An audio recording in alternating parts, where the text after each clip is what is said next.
Yo, what is up, everybody? Welcome back to another video. I appreciate you guys coming into this video because I'm going to be showing you guys how I mix my kicks and 808s. We're going to try and make this one a little bit quick because I could probably talk forever on this one, but we are going to make this nice and simple, hopefully, for you guys. So let's get right into it. I just made a quick little beat with my Quasar MIDI kit. You guys can grab that kit in the description. So you can do that right after this video. But let's check out the beat I made.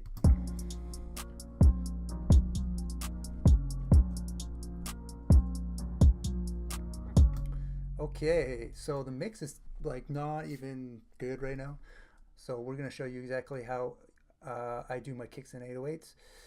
So the first thing I do is I make sure that I focus on my kick first. Because my kick is going to be the loudest thing in the beat. So we want to make sure that the level of the kick is sitting just around -5 or -6. So let's make sure that it's hitting around -5 or -6 now. That's the wrong one. We're going to go to this one. So we're going to bring it down till it hits -5, -6. There we go. I got a basic EQ, but we haven't done anything with it. Then I'm going to go to my 808 and I'm going to slowly bring the 808 down just underneath the kick so you still can hear the kick thump, but the 808 is loud enough. But you can still hear the kick because we want the kick knocking.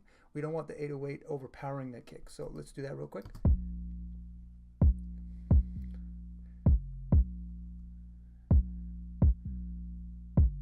So just slightly underneath.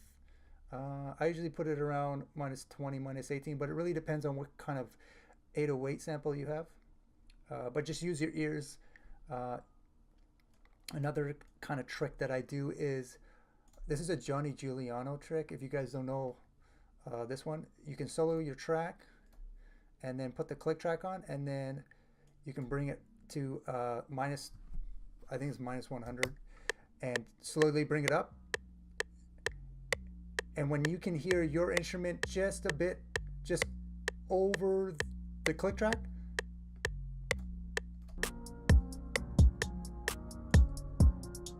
then you kind of know that it's kind of mixed right.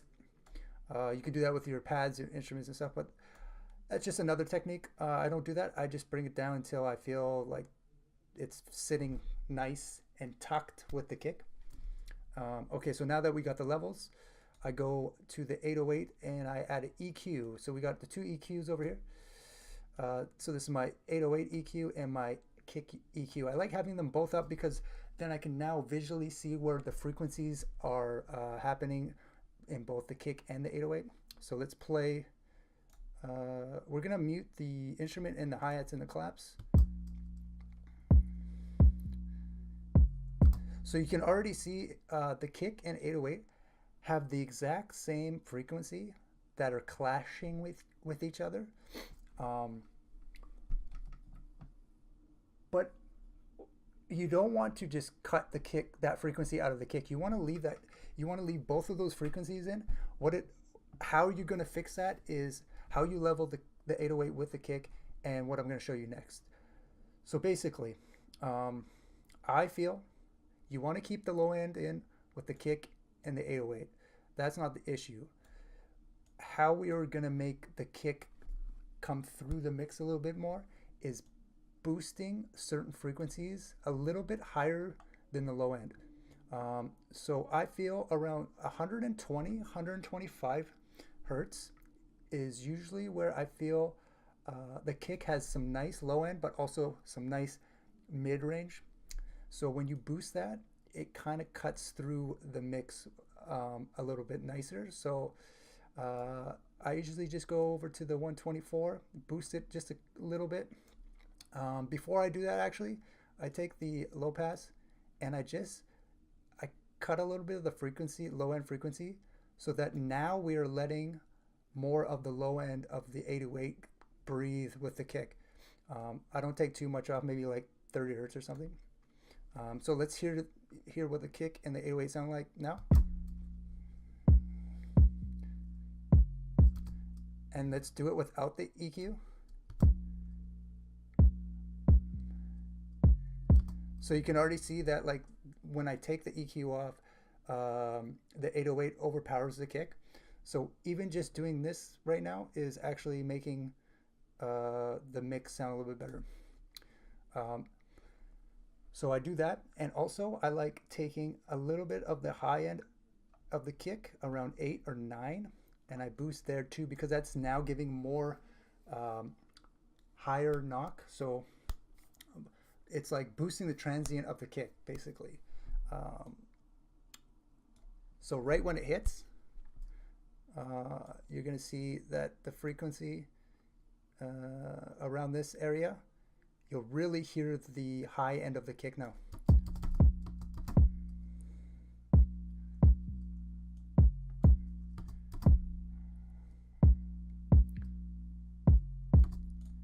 And then when we take it off, you'll see a difference.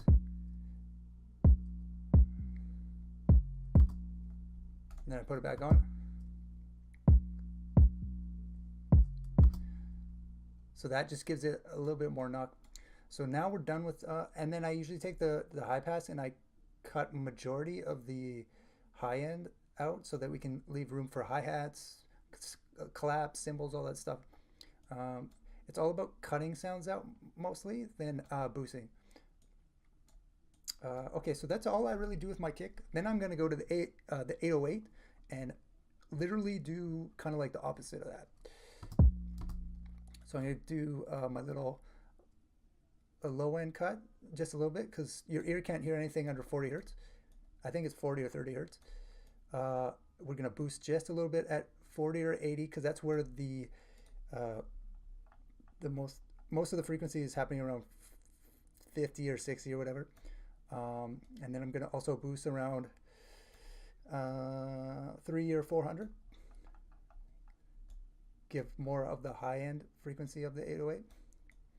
And this is where we're gonna make room for the kick with the 808 now. So as you can see, I have boosted at 124 hertz. So we're literally gonna go to 124 hertz on the 808, and we're just gonna put a little cut. And this is the way I do it. A lot of people don't do it this way. This is the way I learned it in college. So you can also sidechain, but I just feel like this works too. And when you look at the 808 around the 130, 120 hertz, you see a lot of, there's not a lot of frequency happening there. It's kind of like, it's there and then it goes away.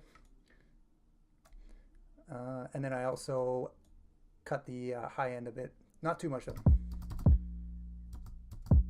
About there. So what I'm doing here is I have now left the room for the punch frequency of the kick at 800 hertz. Now there's all this room for this high end frequency of the kick to come through the mix. And we also dipped my main low end frequency of the kick. So we've just made room 100%. We've made room for the kick and the 808 fitting together as one unit. And then when you get your levels right with the 808 and kick, then it just is perfect.